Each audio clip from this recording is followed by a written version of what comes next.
Hello, everybody.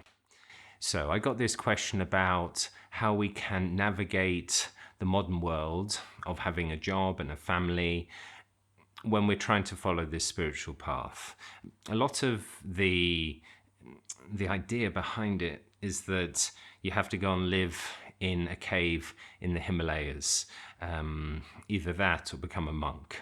Now, Adi Shankaracharya, who kind of put together Advaita Vedanta, wrote a lot of the commentaries on the Bhagavad Gita and the Upanishads. He promoted monastic life. But if we look at some of the people who are our favorite enlightened people, certainly for me, my favorites are Nisargadatta Maharaj, Jean Klein, Atmananda Krishna Menon. Now, all these people, they had jobs. So, and in Buddhism, they say that you have to have right livelihood. So you have to make your money without hurting other people. But Nisargadatta Maharaj, he sold cigarettes. He sold these little biddies, these Indian cigarettes. It's just a leaf that's rolled up and it's got no filter. And so it's just killing people. Not right livelihood at all.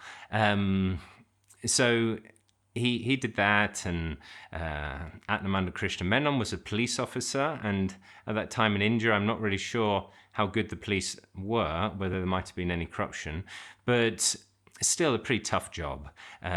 Probably arresting people, probably some element of police brutality. I don't know, I'm just imagining it. But then we have, yes, and Jean Klein, he was a doctor and a music teacher, so that's a bit better. But these people still attained enlightenment. Certainly, I think they did. If we look at Nisargadatta, so how did he attain enlightenment while he had a family and he was running these biddy stalls? I think he closed most of them down and just continued running one in the end, but he was still working. And he said that when he met his guru told him just a simple message: you don't realize what you actually are. Stay with the I am. And find out what you really are. So Nisargadatta says that every spare moment he had, he stayed with the I am thought until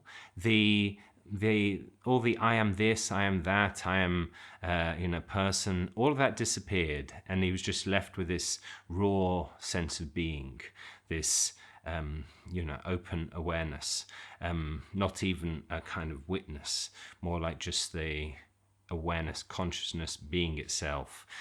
And this he attained over a few years of practice. So it's clearly something that anybody can do. I think even he lost one of his children, as did Ramesh Balsekar as well. And Ramesh Balsekar also had work, as far as I know. It says that he worked for the Bank of India, or he would think it was even quite important. So you can do it. Now, so it's a perfect opportunity for people to comment. How do you deal with daily life and try to integrate this without going and running off to a cave? I think Nisargadatta actually did begin to run off to a cave, but then he just realized, why am I bothering? I'm Brahman. I'm everywhere. It was no difference here in this slum where he lived, or in the Himalayas and high altitude, peaceful. So he stayed where he was. Now, I can tell my personal experience. I don't have a family. I do have a job, though. I'm an English teacher, and I work all day. I start at 9:30, and I finish at 10 p.m. And I have a big Spanish lunch break where I have a nap. I do my meditation, and I make lunch and do some shopping, and I go to the gym, depending on which day it is.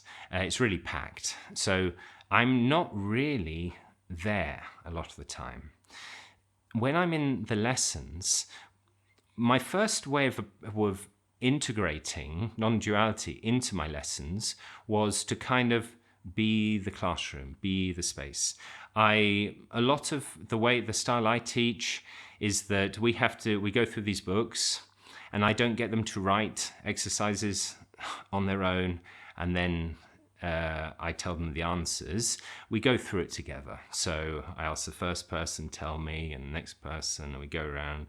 And I really have to put myself into their heads to try to understand why they don't understand certain things. I have some element of discipline, certainly with the teenagers that I teach, it's bad, but also with adults. When you get a new person come into the class, and sometimes it takes a while for them to realize that the system. So sometimes they're a bit unsure, a bit like a dog that's not very well trained. I shouldn't talk about my students like that, but yeah, they kind of are a bit unsure, and then it just takes a while for them to realize that I'm in control.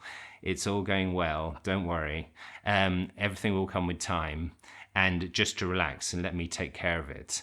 Now, but it's not really me taking care of it. In the beginning, I thought that I should be the space. So when I would put on an audio, I would have a moment of just standing there or sitting there and just being with everybody, being the moment, being there, being present. And the thing about the ego was I felt I was kind of painting over the ego with a new narrative that I didn't really, the ego wasn't true, and in fact I was everything. But as I explored more and became more observant about what's actually going on, I began to see that it wasn't really so much that I had to be the awareness, be the presence, but it's just that that's what was there anyway. So there was nothing really to be done in that case. And the whole thing about the ego, I just realized it wasn't there a lot of the time. As I just said, a lot of the day, I'm not here. James isn't here. Things are going on. But when I'm in a classroom, I am kind of in everybody else's heads, not really much in my head, to be honest. It's not really about what I know, what I feel, or what my doubts are. And even if they are my doubts and my knowledge, it's kind of interacting with everyone else's doubts and knowledge. It's kind of, there's a thing here that we're all doing together. We're participating in this together as a classroom. So it's really, we are the whole classroom, rather than feeling that I had to eliminate the ego. I just realized that most of the time when I'm really into trying to get through the lesson, it's really that I'm not actually there. I'm more in the interactions of everybody. Now, we hear this idea a lot about driving. So when you're driving, you're not really there. You become the car. You are the car that's moving about. Or if you're in a terrible rainstorm, for example, on the motorway, and it's just pouring down, and all you can see is kind of like alien lights flashing beneath the water that's covering your windscreen, even with the windscreen wipers on maximum. And you're just in the moment. There's no more me driving here. It's just, you are everything. And also, say if you're in the center of Madrid or center of any other capital city, it's crazy. You are just everything that's moving at the same time. You're the car that's behind you. You're the one in front. You're the one that's just about to move. Everything is being taken into account and being, and to feed your input into the car. But it's not even really like you're doing, oh, so that car's going to move there, so therefore I am going to do this. No, it's all one movement. That is going here, so I'm going here. This we hear about a lot, at least I've used it a few times. But also when we're working, it's like that. I see that when I'm teaching, I'm not really there either. As I say, I'm the whole classroom. We don't really even need a job where you're just a Zen monk sweeping the steps and you are being the dust or whatever, being the broom.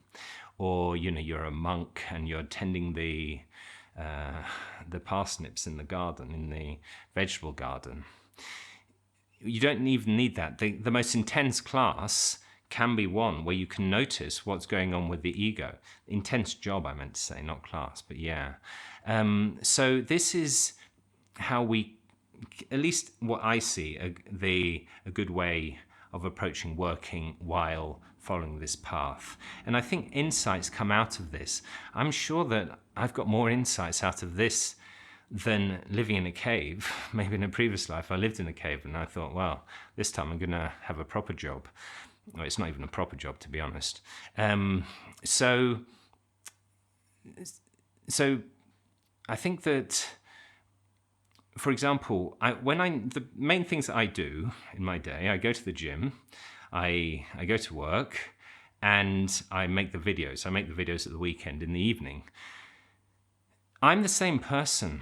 I'm not kind of like, when I'm in the gym, I'm a lad, or some gym rat. When I'm at work, I'm more formal. When I'm making the videos, I'm whatever I am here, I don't know. But no, I'm actually pretty much the same everywhere I go. So I talk to the people at the gym, the same as I talk to you, and the same as I talk to my students.